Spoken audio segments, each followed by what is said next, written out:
Guys, if you saw last Friday's episode, you might have wondered, where the hell am I staying?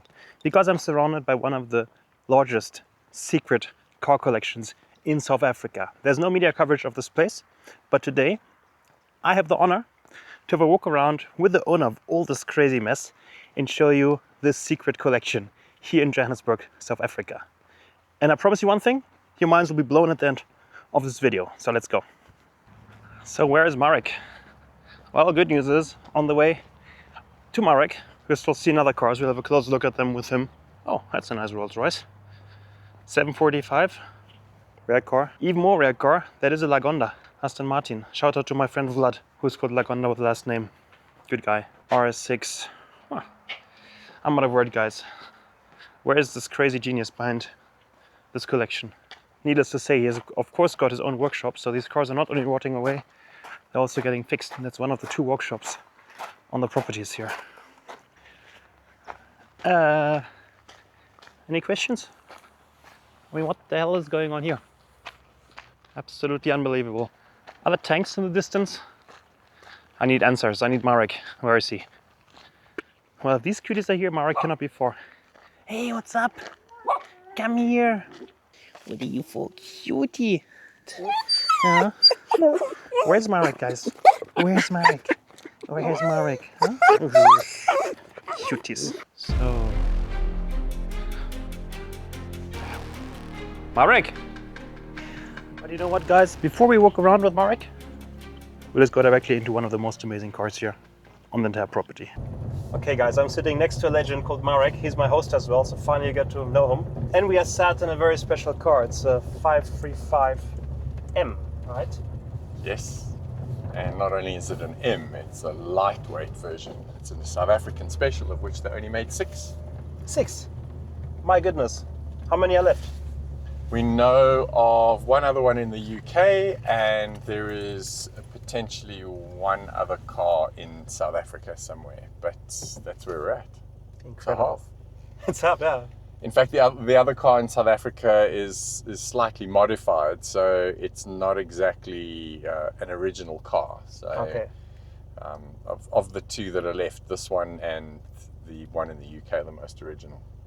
That's incredible. I mean, South Africa is also famous for having quite their own path in terms of BMW.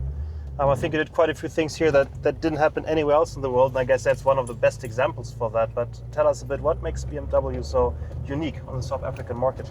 So BMW decided its launch in South Africa in the early to mid 70s that they really needed to win the courage of people by racing the cars, because in South Africa, motor racing is a big thing. And if you were successful at motor racing, you were successful at selling your cars. Motorsport gave birth to some cars. You're in a situation in South Africa where they literally were focusing on the motorsport element to succeed, and then to build cars to fit in with that. So they were focusing on a very unusual element of marketing for that, and this gave birth to some amazing cars like the one that we're sitting in. So a special series of racing was declared, and the 535 was a competitor in that. And in order to compete, they had to make a certain number of cars, and obviously with the 6 made, it was actually enough to compete in that. And probably one of the best kept secrets that there is. Amazing. We'll get back to that a bit later. Now we get some air on the tires because this car was standing for a while. Hey, big man. Yeah, bro. What's your engine there, man? 3.5 litre. 3.5. Look at Yes. Cameron's face. And the sound is amazing, huh? Wow. It is. So one of the major things about this car being so special is that it was called an M535i lightweight. And whilst it followed on the 530 MLE, which was arguably the very first M car, this lightweight was a unique South African car in the sense that it was called the E12/8 because it had the dashboard of the E28, but it had the shell of the E12 BMW. So being a lightweight, it also had no radio, no air conditioning, no onboard computer as a 535, which it normally had, no electric seats, It had no electric windows, it had no headrests in the back, and was fitted also with the steering wheel from the BMW M1. Really a very special car indeed. The engine was also different. It had a different exhaust manifold, branch manifold. It had and different internals in the engine, making it really special and really an absolute performance car with a dogleg 1 Getrag gearbox. Honestly, something very special. Yeah, I guess it might be one of the rarest BMWs around, huh? Yeah, exactly. You just almost have a small drift jet. So. Yeah, I did. If I ask you at the end of the video how much this car is worth, will you answer the question on camera? No, okay. I don't. For me, it's never about the money. Yeah, I don't care what anything's worth. I think money takes away from the specialness of the car. Yeah, plus, I mean, you don't own it to sell it, right? You want to No. keep it anyway, so it doesn't actually matter how much it's worth. Correct. Plus, you cannot replace it anyway. I No. mean, if you crash this car, there's not a second one you can Touch buy. wood. So, Yeah. won't happen.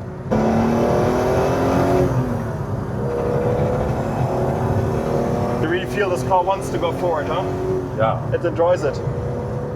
Okay, guys, it's I'm going to let happening. Emmanuel drive We're back. switching huh? seats because I can drive this legend. That's good. Well, this is exciting indeed, huh?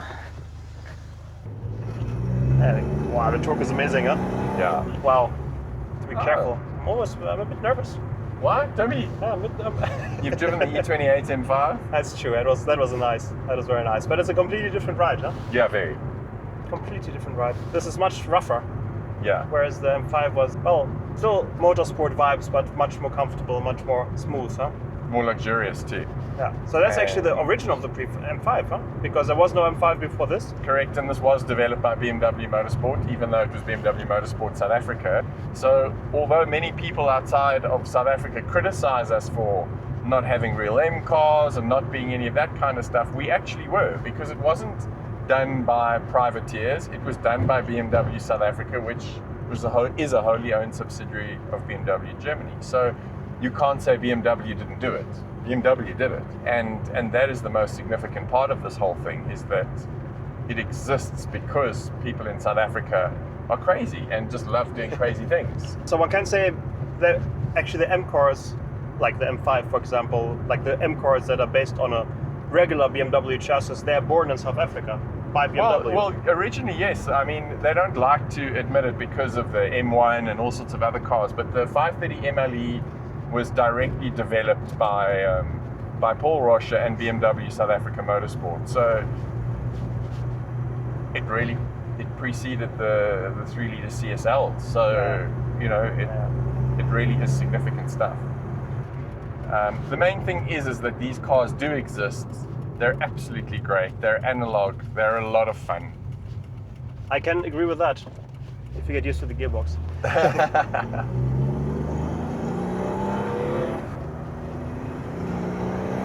Yeah, it goes forward, huh? My goodness. In the beginning, I was like, well, who wants a 535 with none of the luxuries in it? And then one day, talking to some of the legends at BMW, established that this, in fact, was a unicorn. Yeah. And probably one of the most desirable cars to have in a collection. One only understands the true analog and roughness and talent that you had to have as a racing driver in those times when you drive a car like this. Yeah. Where, as I said earlier, this car will bite you if you don't handle it correctly and you don't if you don't drive it with respect. It's really going to be quite a handful. I believe that. I'll rather handle it with respect. Yeah. No risks there. Have they broken the bower? What's going on there? No ABS, huh? You're the ABS. Yeah. You better be the ABS, if not, you. Yeah. Thank you so much for this opportunity. This guy knows a lot about cars, so much that he wrote a book about it, together with BMW, so it's not any book. But we'll get to that after having a look at some more cars. Let's go. Okay, I have a mean question, because I know that it'll come up in the comments. I mean, there are many cars standing here. What is your plan with them? I mean, should we feel sorry for them, or are they lucky to be here? Some of them will definitely see a tar road again. Okay. And what is life without a project car? A project car. You've got to have a project car at least. So, if you do a little calculation, maybe I'll be lucky enough and I'll live to 200 and be able to finish it all. Medical technology. Do you want to be on YouTube? Say hi to the camera. So, I think there are worse sicknesses in the world. Yeah. But if you have a sickness like this, where the passion for cars is all-encompassing, it's fascinating. It really is. Yeah, fair enough. I mean, I guess you also find them standing around somewhere outside, and you save them, and if they're lucky, you'll have some time to renovate them. Yeah, of course, absolutely. Could be worse.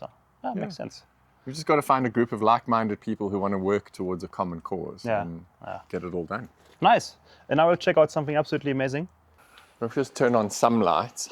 Yeah, to look into the depth of this place. Guys, this place is full of cars, and we won't talk about all of them because this video would be 2 hours long and I don't want to bore you. But we want to have a look at, a special car here, and afterwards we'll have a look at the history of BMW in South Africa. But here we stand in front of a Lancia. Tell us about it. This is a Gamma Berliner, which typically in Europe probably would have died. It certainly would have rusted away. There aren't that many of them left. I brought it in from Germany, and it's a great car. It turns a lot of heads, and it's very interesting. It's from that quirky 70s, 80s Lancia era where the material is by Xenia, and the car coming to South Africa basically saved it. And the nice thing about the collection is that it's a very private place, and yes, it's like a barn find. But 90% of the things in here actually drive, and at least the passion for cars, although it is brand focus, is not focused on one brand in its entirety. The cleanest cars are the ones that have been used the most recently. So this is not a museum, this is my own private place where the cars get kept. Thank you so much for showing it to us. Pleasure. Yeah, as we can see, the cars also get renovated here. It's like a hobby of my host to renovate, especially old Rolls-Royce vehicles. Complete engine rebuilds are done here. Very impressive. Well, this is cool. That's the old differential that's being used. What do you think, Nuno? You like this car? We changed location to a different warehouse, and we got some special cars out of the warehouse, and we want to talk about them a little bit. Marek, what is this about? So basically, BMW started in this country in '68, and it started with badge engineering in the sense that they couldn't have a real BMW at the time, and they came up with a mixed breed car. And the mixed breed car was a cross between a BMW and a Glass 1700. So even though you don't necessarily know anything about cars, it's actually a case of, it's still an interesting story. And the cars that spawned at that time were fascinating examples of motor cars that probably very few people even know about or have ever seen. So in 1973, BMW bought the factory, which was in private hands at the time, well, semi-private, they'd had a share in it. And in order to make a proper BMW, they had to properly identify the original Glass 1700, which had a BMW badge and a BMW engine, as a BMW. That car did not have a kidney grille. And so they got involved with the original designer of the body for Glass, which was Pietro Frua, and he reinterpreted the car for them so that they could at least finish the cars that they had on the line to produce, because they got all the tooling from Glass when they closed. So that birthed the BMW 2004. Who's right here by chance, huh? What a coincidence it is, huh? Here's one I prepared earlier. Who would have thought, huh? Yeah. And this 2004 is literally a mixed bag. The side indicators are from the E9 coupes, the headlights are from the E3 sedans with the grille. The kidney grille, however, is very, very unique to this car and was designed by Frua, and can be seen on other vehicles of his that he did as BMW study projects, currently in the BMW Museum in Munich. Come to the back of the car, because that's really interesting. Because how do you reinterpret a car that never had anything BMW on it other than a badge? So what you do is you take the E12 tail lights, the very first 5 Series, and you turn them upside down. So it's a genuine BMW. And the 2004 was in line with the 2002 badging, because basically a 2002 had 2 doors and a 2004 had 4 doors. And the 2000 element of it is the fact that it is a 2-litre with the M10 engine. A huge hit in South Africa, and most certainly the alternative choice. And that's how BMW positioned themselves. They've positioned themselves as the alternative choice brand. You already had mainstream brands in this country. Mercedes had been here for a long time, Chevrolet, Ford, those kinds of people. And BMW was new into the market at that time. They really were. And they had a factory here. They were the first factory outside of Germany. They had to earn their stripes because Eberhard von Kuenheim, Mr. BMW, who was Herbert Quant's right-hand man, wanted South Africa to work. And they did it for many reasons. They did it because Eberhard's sister was married to a mine manager that lived in the central part of South Africa known as the Free State, and he'd visited South Africa many years before and many times and fell in love with the place. And he wanted BMW represented here just as he'd seen all the other manufacturers. You could honestly say that BMW was born out of passion, out of interest, and the insight of a man like Eberhard von Kuenheim to make this brand really special. Well, you saw it already in the background. There are two cars standing here, and the second one is equally exciting. The absolute barnstormer, the car that changed the way the world thinks about four-door performance saloons, the original one, the E28 M5. And the best part about it, built and made, manufactured in South Africa. We're the only country outside of Germany ever to build M cars.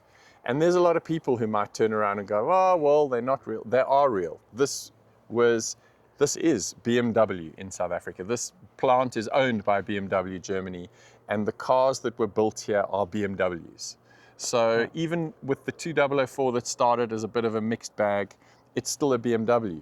But this is thoroughbred. This is purpose-built. And the South African cars, once again, were really special because they all came with the M-Technic body kit. They all came with the Highline leather interior. And in Germany, you obviously only had the M535 looking like this. You didn't have the M5 looking like this. The M5 looked a lot more plain, if one could put it that. But this is a very special car. We built 152 of them out in South Africa, and has to be one of the most sought after, let's call it young timer classics that exist today. 152 times in South Africa, yeah. And this car is different than the other M5s, obviously. So this car is, well, pretty unique, actually. And this color, henna red, was exclusive to the South African M5s as well. But the M5 is really what started it all. It really did. You wouldn't have an M3 if it wasn't for an M5. M and its origins is highly contested, and you could really say, if you analyzed the facts properly, that the first road-going production M car came out of South Africa. So we're in the second super secret location here with amazing cars standing around. And of course, there's not only one E34 M5, but two. This is a touring version. There are exactly two on the African continent. The other one is in Accra in Ghana. And the second one is here in Johannesburg. But Marek, tell us about the E34 M5s. So it didn't stop at E28 and certainly wasn't the last M car made here. The E34 M5s were made here too, also in very limited numbers. And after that, the last M car to be made in South Africa was the E36 M3 4-door. So we had a really nice range with the M5s and the M3s. Yeah, and it was a very, good one, very huh? popular. I mean, our M culture in South Africa is unparalleled. We have the biggest M fest in the world. Yeah. And it just shows how truly passionate us South Africans are about BMWs. And I think in your travels here in South Africa, you've experienced that firsthand. Everyone's passionate. This brand brings us all together. Absolutely, it's yeah. amazing. Look at what you're doing. You know, you're showing people that you shouldn't choose a Defender. You should actually do your transcontinental trip in an E34 or the likes, you know. Sheer driving pleasure, exactly. Every day. And you also get many smiles on the people's faces. And yes, in South Africa, it's more than in other countries. No matter if it's a security guy at the parking lot who's happy to see the old BMW or enthusiasts from the BMW club. Today is clearly bad hair day, so I got my cap, but I also got something else, which is very exciting. It's a book about the history of the South African, BMW legend, basically, or the legendary history of BMW in South Africa, let's put it this way. And Marek is not only a car collector, but he's also the author of this book. There we go. So here we can see the first beginnings of BMW in South Africa, right? It started in the late 30s with a German enthusiast called Gunther Ludwig. And Gunther came to South Africa and brought with him his passion for BMW motorcycles. And that's how the brand got entrenched in this country. And the cars then followed on some years later. South Africa was a really high tax market. And so motorcycles were not taxed because there was no motorcycle industry here, but there was a car industry. And so they then began developing this, and because of the passion for the brand, it soon became apparent that it was a worthy worthy contender for the South African market. And Gunther's son successfully raced the 700s. And this book was a labor of love. It took us over 2 years to do. There are photos in here that you've never seen before, will never see again. They're printed in here. This man started the BMW factory in Roslyn, sold it to BMW. The very first CEO was a chap called Rudolf Graf von der Schulenburg. And Rudolf was posted into this country primarily because he could speak English. And he was on a senior management level at BMW. And I had the pleasure of actually interviewing him and meeting him in Berlin this year, which was a great honor for me. And we conducted interviews with everybody. There's Rudolf at his desk in South Africa. Certainly not somebody I would want to have an argument with, because I think he's already won it. And so it grew and grew and grew. It grew from the passion of these people. And Walter Hasselkus was the managing director at the time when we birthed the 333 and the 745, two other South African great icons. This car, these you'll see both in BMW Classic and in the museum. And the irony is that this blue car was actually mine before, and I sold it to the museum. It was the pre-production prototype, the car in the brochure, and at the time the plant director was a chap by the name of Bernd Pischesrieder, a name that many of you will be familiar with, and it was his actual company car. Had the pleasure of interviewing him as well. So the book details all of these wonderful things. In fact, here's my interview with Bernd, all documented, photographs supplied by him, and really just an incredible story of a group of absolute enthusiasts coming together and building crazy, crazy cars. And the 745 has to be one of the craziest because they took the M1 engine and they put it in a 7 Series. And then just to make things even better, they took it racing. The only 7 Series ever to have raced in the world. And as you can see, all these pictures are of the car in front. In front of a V8 Ford, in front of the V6 3-litre Alphas, which were also exclusively South African. And they then did a second class called a modified saloon. And there it is again out in front with the inimitable Tony Viana, who was South Africa's absolute legend of a racing driver. So this racing passion, which is detailed by every single car that BMW raced, is just something that translated straight back into the road cars and making really, really special cars. Does this car look familiar to you? If you look over here, we've got our M cars and really, really special cars like the 745. Yeah, we tried to take it out of the garage, but the Windstot was out of petrol, so it was supposed to stand here in line. Next time, in your next trip here, we can take you for a full plus drive. If you buy the book, you just scan the QR codes. Yeah, the QR codes take you to a video series that we did where you can see this whole book come to life. So it's really, really something very, very special. It's got facts in here that you've never heard of before. I mean, I'd like to think I know a lot about BM in South Africa. I learned a lot. I believe you that. never stop learning. So it's and we got it documented in 642 pages, nearly 6 kilograms.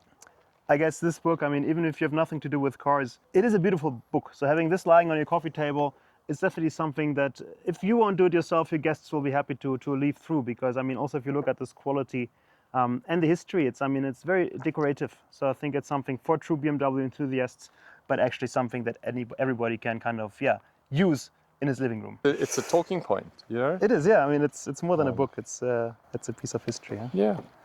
Yeah, guys, I hope you enjoyed the special episode of this top secret car collection. I'll bring the book back now. And no, guys, I'm not getting paid to advertise this book. I just think it's a very interesting part of BMW's history. And it also explains to some extent the strong BMW community, because it is the best example to see where the passion comes from. The racing passion in South Africa, the community, all these crazy genius people that brought together a brand that builds amazing cars until today. Tune in next Friday for yet another episode of E34 Expeditions, back on the road, many crazy adventures, amazing camping spot, and rough overlanding experiences.